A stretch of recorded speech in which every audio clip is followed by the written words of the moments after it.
like to start my comments with our theme verse for the year from the book of Philippians, a letter of the Apostle Paul to the believers in the Greek city of Philippi, chapter 2, verses 2 to 5. Be of the same mind, having the same love, being in full accord and of one mind. Do nothing from selfishness or conceit, but in humility regard others as better than yourselves. Let each of you look not to your own interests, but to the interests of others. And let the same mind be in you that was in Christ Jesus. I'm grateful that this is our theme verse for the year. And I would also like to acknowledge and point out the words that were written by our superintendent, Dr. Thomas Rosentruber, on the back of the most recent lamplighter issue. He said that Doc is not a liberal school, Doc is not a conservative school, Doc is a Christ-centered school. And I think this verse helps us to understand what that means. And I think that our 15 students who attended, and others who attend and do service, putting others before themselves, many of you do this, and this is a central feature of our school, and I was really proud, particularly of those 15 students in South Philly on Monday. And I'm going to take a little bit of a risk here, and I think as a school, our desire not to be liberal or conservative, our desire to stay away from hot-button issues, sometimes means that we don't say anything at all. And there's been times that I've wanted to address, and we're not in a bubble. Although we are a Christian school, we are in this culture and context. And the zeitgeist, the spirit of the moment in our country is all about discussion of justice issues and fairness issues. And we tend to stay silent, I think, because we don't want to offend. But I would like to say something to all of the women in this room, my female colleagues, and to the female students. I would like to acknowledge that there is a movement, somehow, something happening in our country in which women are feeling the courage to come forward. Somehow they think now is a moment in which they will be believed, where in the past perhaps they wouldn't have been.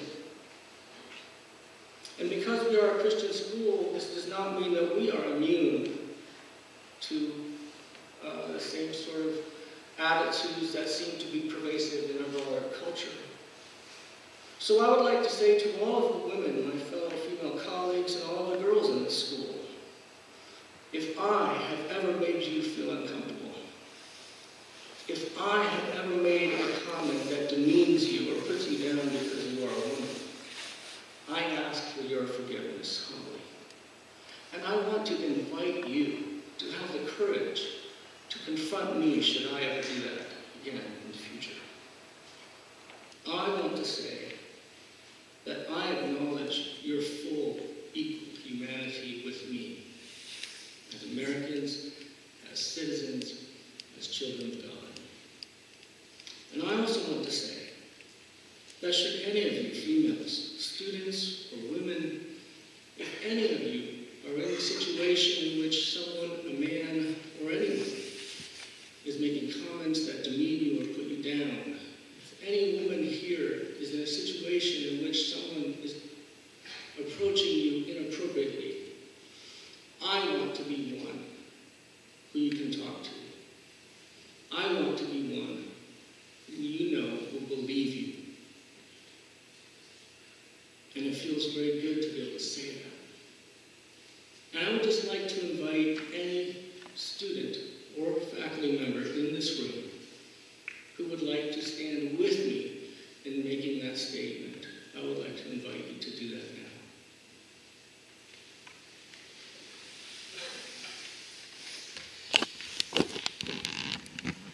Thank you. And I would also like to say something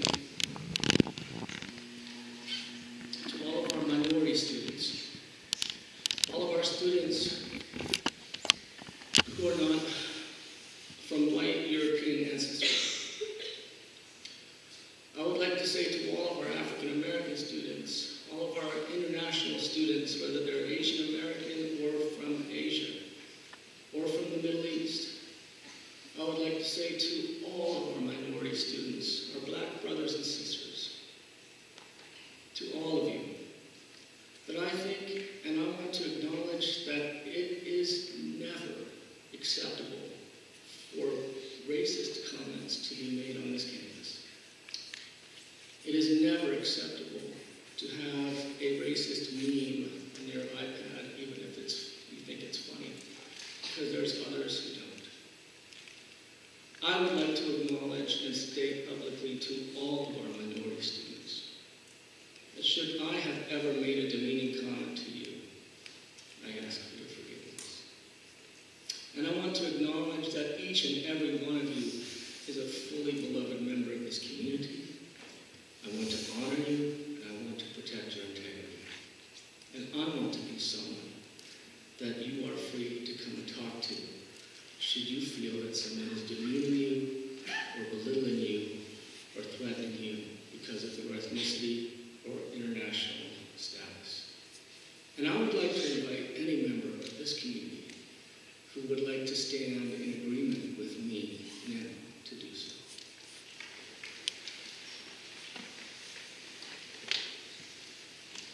Thank you. My final statement is that the final words of this theme verse is, "Let the same mind be in you that was also in Christ Jesus." And I would like to read, just for closing here, the final verses, or the ending verses of that passage. These words in the book of Philippians are perhaps the earliest words spoken by Christian communities.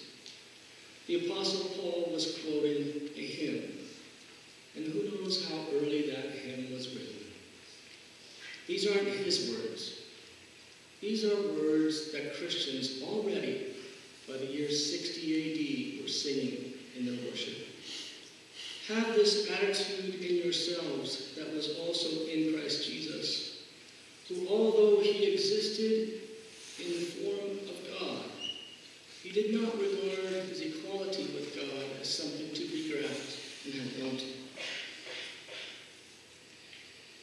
But he humbled himself and took the form of a servant, being made in the likeness of men.